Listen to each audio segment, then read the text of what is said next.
Gather around, friends, new and old, and welcome to the Roast and Toast podcast. We are your New Year's Eve, New Year. Yeah, Happy New Year. Hosts. Mm-hmm. Happy New Year. David, Jenny, and Philip, Happy New Year. Happy New Year. 2024, let's do this. We're a few days into the new year by the time this one comes out, I think. By the time this comes out, we always do this, but I'm curious, do you guys have any real plans for New Year's Eve? I always feel like that's the one big holiday that I kind of like plan it maybe the day of, the day before. So just to be clear, we're recording this long before, like a few days before New Year's Eve. Technically, and it's going to come out after New Year's Eve. So what did you do on New Year's Eve, guys? Personally, I had planned to watch football all by myself and not worry about anybody else and not have any plans at all.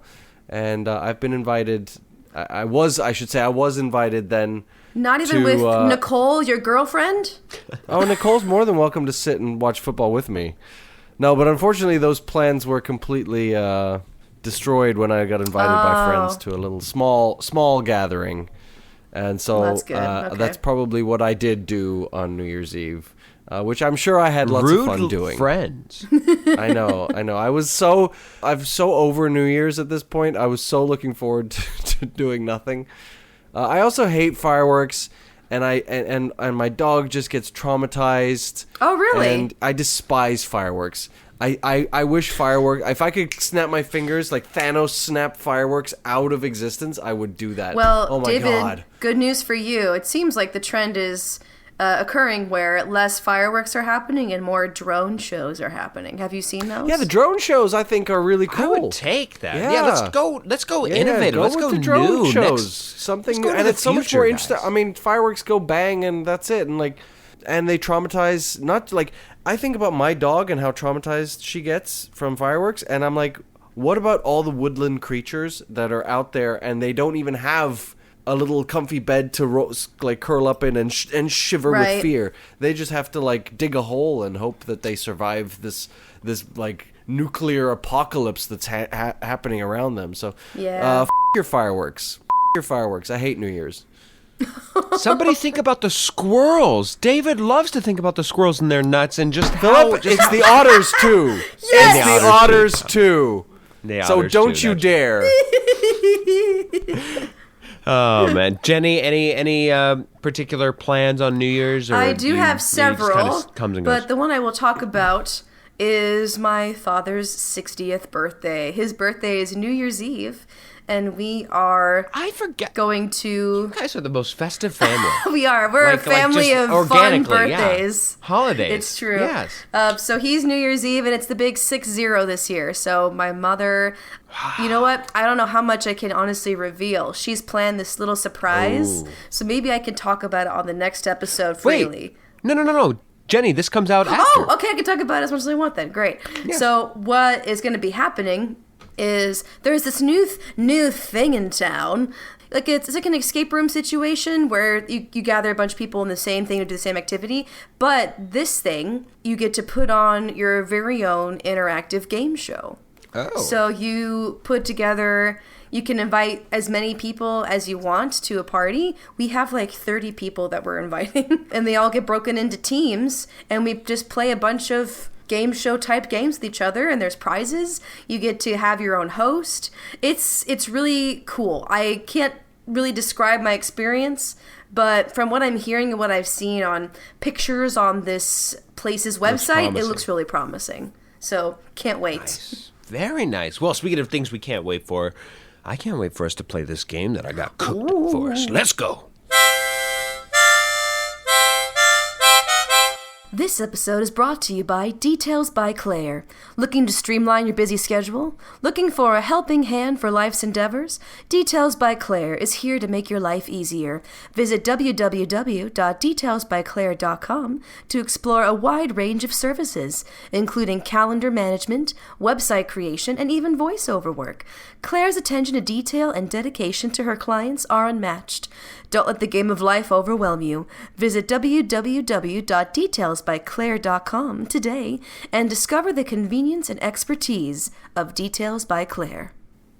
I am bringing forth a game today for both you, Jenny, and David. Yes. But Before I do, how about you guys give me some questions before we get into the nitty-gritty? Hey, Philip, I got a question for you. Okay. What movie or TV show do you think deserves a reboot in 2024? This could be something that has already been mentioned or something that hasn't been mentioned yet. I don't know if either one of you have seen this. I'd imagine so. It's popular, but I don't know. When I was younger, I used to collect hats. I used to collect, I don't know what I do, DVDs. But the only television series that I really collected from beginning to end that I just came to my mind that I think could be improved upon a reboot, all yada. Yes. Was Smallville. Did you guys ever watch Smallville? I didn't. I didn't. But my sister was a huge my fan. dad was actually really into it. He used to watch it a lot. Yeah, the first 3 seasons, 2, maybe 2.5, are really actually quite strong and have a lot of good episodes and a lot of good interesting ways that they go about. From that point on, it's really episode, maybe events that kind of are here and there. I like the main guy as Superman. One of the only times that I've ever seen a Superman interpretation that I enjoyed and gave me faith that there could be a good Superman interpretation on the big screen. But taking it back to the small screen, I thought that was a really good adaptation for a while until it just kind of became just content to feed. Oh, we've got Smallville every Thursday night that we have to do, or else whatever.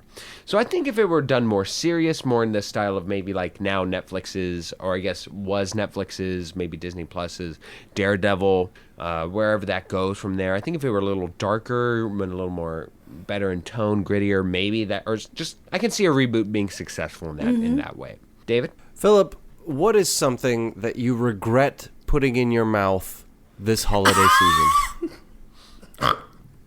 Key word there, David, is regret. Regret.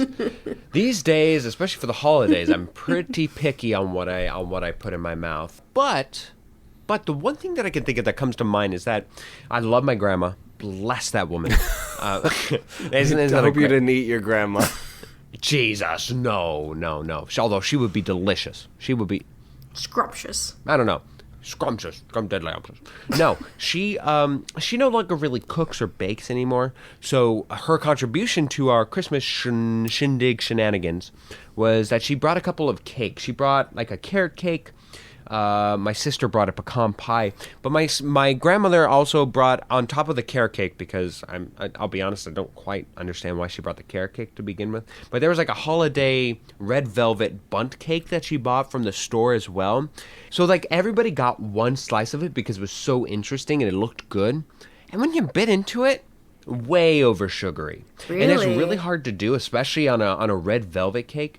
But it was just far too over sugar, and you took one bite on it and you'd keep coming back to it. It was one of those where you took a bite, you're like, no, not the vibe. And then you go and open a present, you watch somebody else open a present, you watch and after 3 people, you'd come back to it and you'd say, why did I not like this? It looks good. Oh yeah, that's right. And it wasn't bad enough to where it was actually bad, but every time I regretted it, and I think back on those calories, and I just don't want those to be in my system. Calories, no. Not worth the calories. All right. Well, thank you for those questions. Enjoyed those, guys. My game, David, you already mentioned that your yearning was to talk about and watch and just do nothing but watch football. Well, New Year's Eve, New Year's Day, New Year's Eve, New Year's Day is actually akin and related to, for some fine folks, about football, but college football. Yes, it is college football bowl season. And for those unaware, bowl games are postseason games played between college football teams. These games are typically held after the regular football season for college and before the national championship game. Teams are selected to participate in bowl games based on their regular season performance and other criteria. So, to celebrate this year's bowl games, I will give you both a bowl game that was played during last year's bowl season, the 22 through 23 season, and you two players will have to decide if that is a real or fake bowl game. And to even add more to this bowl game bonanza, a bonus half a point will be given if a player guesses the first portion correctly, so they identify whether or not it's real or fake, And then, after being told the two teams who played in the game, they have to correctly identify which team won. So I'm going to be taking it on face value that neither one of you guys looked these up because these games happened over a year ago. But we will determine, so we have all the scores, everything going up and down, what the wazoo. All right, guys, are you ready? I think so. This is... Maybe. I will do my best. Yes, I trust me that you need to know nothing about football. It's actually better that you don't, okay. Because otherwise you would go through all this. Trust me.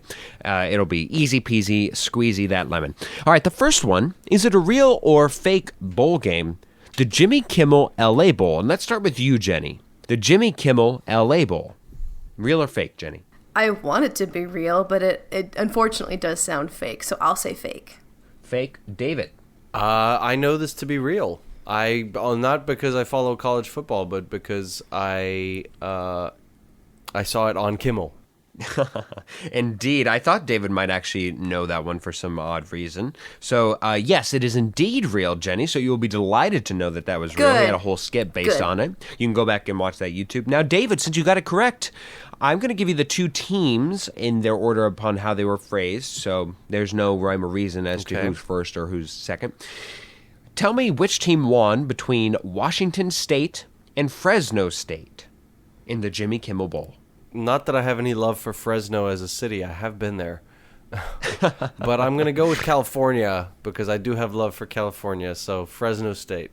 And with a score of 29-6, Fresno State did take home the Jimmy Kimmel LA Bowl trophy. Congratulations, David. You have 1.5 points to Jenny's 0. Next one, we'll start with you, David, first. The roofclaim.com Boca Raton Bowl. Was that real or fake, David? The what, sorry? The roofclaim.com Boca Raton Bowl. I don't understand. I mean, I wouldn't put it past America to come up with this. I'm going to say it's fake. You're going to say it's fake. Jenny. Roofclaim.com Boca Raton Bowl, that's the full name? That's the full name. That's a mouthful. Holy I'm feeling like... I have a good feeling this one's going to be real just because it sounds pretty generic. For me, it sounds generic, so I will say it's real.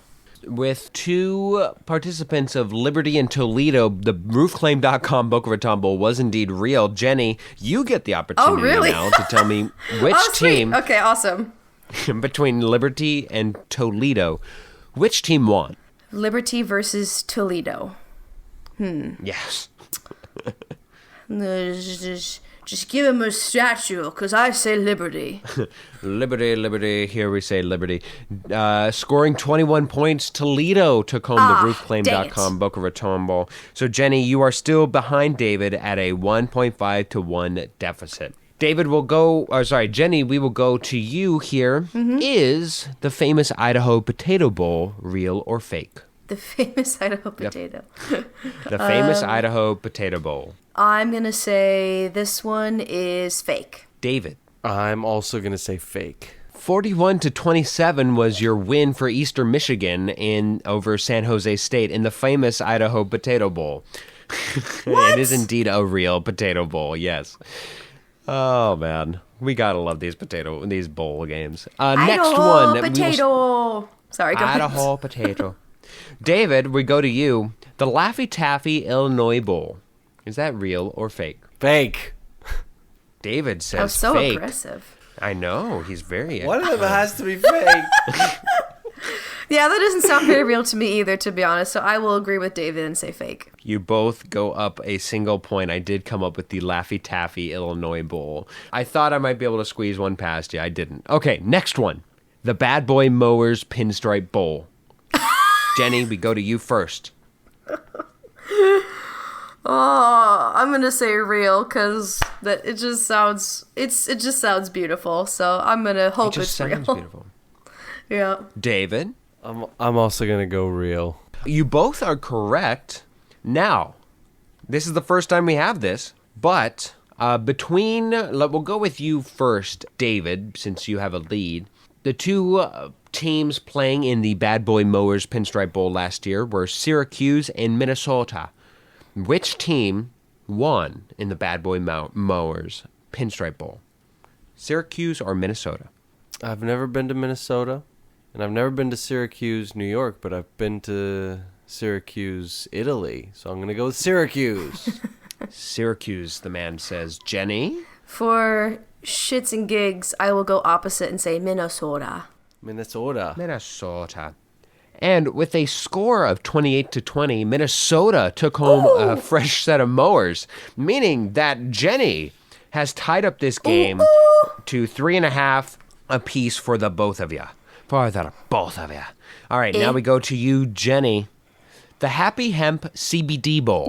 Is that real or is that fake? That's got to be real. It's 2023. That's got to be real. I'm going to say fake. And David moves into the lead at 4.5 points because I did come up with the Happy Hemp CD Bowl. But thank you, Jenny. I appreciate that. It's 2023. David, it just made sense. It made so much sense. David, the Cheez-It Bowl. Is it real or is it fake? That one sounds like you definitely could have made it up, but I'm going to say real. I actually have heard of this one. That one is definitely real. Ooh, they both have the correct decision. It is indeed real. Now, we'll go to you first here, Jenny, since we went first with David last time with no rhyme or reason. Yeah. Oklahoma and Florida State played in the Cheez-It Bowl. Jenny, who won? My gut says Oklahoma. So she's going with Oklahoma. David? I'll go with Florida State.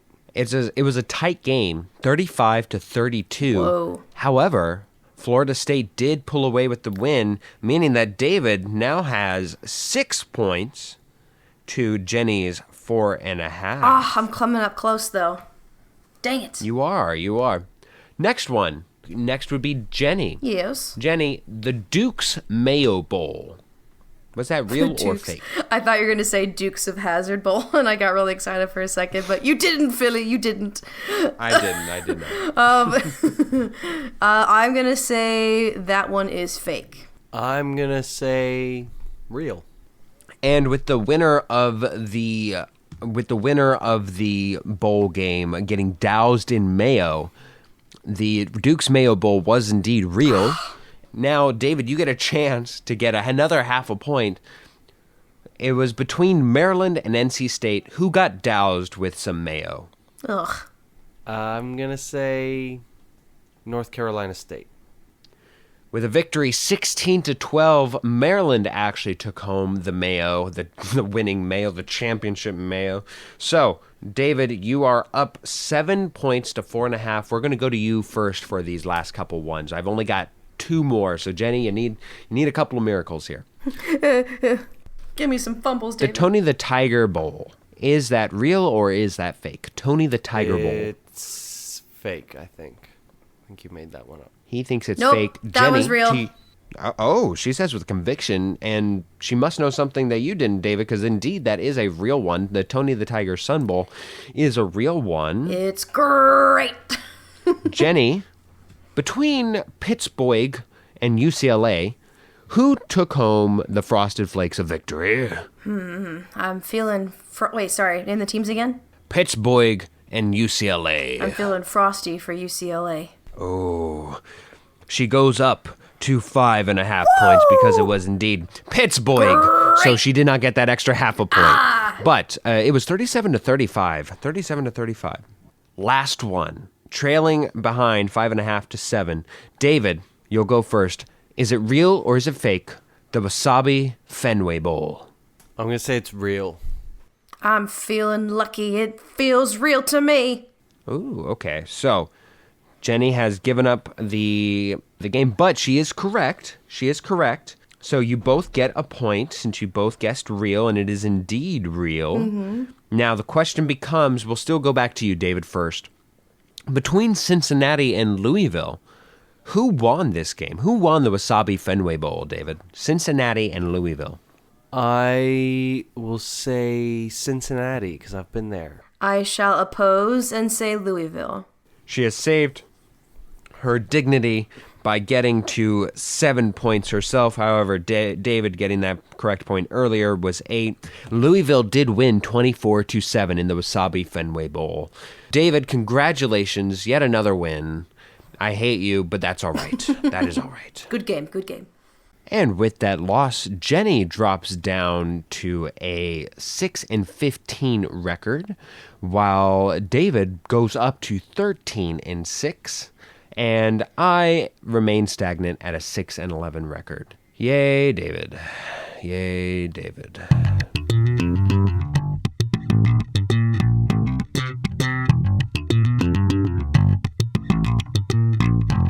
Ooh, that slaps. So, this is the mini segment where we bring you a little piece of entertainment that we've been enjoying recently that we want to recommend to you, that we think you should check out. For me, it is a TV show season. It is, I know, I'm a little late. I'm late to the party, but I just finished it recently with Nicole, who is my girlfriend. It's The Last of Us Season 1. And I finally watched it, and it's very good. You should check it out. That slaps. It slaps. So, guys, I don't know if you've seen this movie yet, but when you do, talk to me about Saltburn. This movie is wild. Yes. Have you seen it, Philip? I've seen the commercials, and I honestly, it's the one movie where I'm like, I don't know if I want to watch it. So I'm interested to hear your opinion. It's definitely worth a viewing. If you can get, I will admit, there's a lot of dark, kinky content in the film that you're intrigued. It creates this level of shock factor. It heightens the shock factor that already exists in the film. So I think it pairs well with it. Talk to me about the bathtub scene once you see the movie. But there's also some great music in this film. This takes place in the 2000s, so I got to go on a little nostalgic trip hearing all of these hits from the 2000s that I haven't heard in a long time. I was jamming, and also it perfectly contrasts this elegant aesthetic that we see visually throughout the film. All the performances in this movie slap 10 times over. We got Rosamund Pike, we've got Richard E. Grant, Barry, I can't pronounce his last name, but he's, I'm not even going to try, I'm going to butcher it, so sorry, Barry, but you know who I'm talking about. Jacob Elordi, they're all killing it in this movie, so go see Saltburn. That slaps. Let me set the stage for you guys. Last week, I'm taking a shower, and I overhear my roommate who's taking a separate shower in his own shower, in his private shower.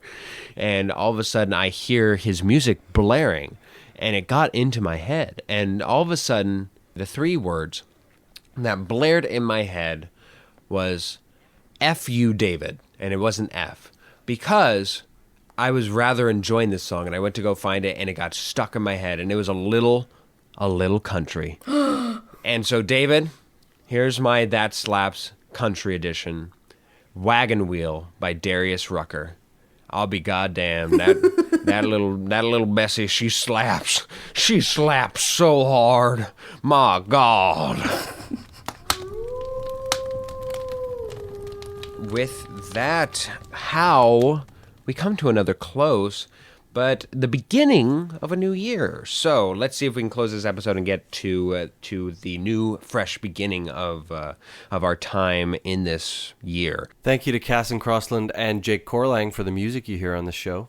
Thanks to Ryan Ardell, Josh Ons for a lot of the audio bits you hear throughout the entirety of the show. Special thank you to Rudy Chalk for all of your wonderful graphic design work that you see in all of our social media. And thank you to you, the listener. Yes, you listening right now. Thank you for tuning in. Please visit our Instagram feed, as that's where we are most active on Roast and Toast Podcast on Instagram. Of course, we're Roast on Twitter. and Toast Pod. The Roast and Toast Pod on Instagram, or Roast and Toast Pod on most of our socials, including Twitter, where, of course, you can find us on anywhere that you find your most favorite podcasts, whether that be Google Podcasts, Spotify podcasts, even Apple Podcasts, but just not Pandora, because just screw you, Pandora. Yeah. Welcome, ladies and gentlemen. Thank you for tuning in. It is College Bowl season, and we have our teams lined up ready to go in the Grizzly Bear Bowl. Remember, losing coach of the Grizzly Bear Bowl gets mauled by a bear.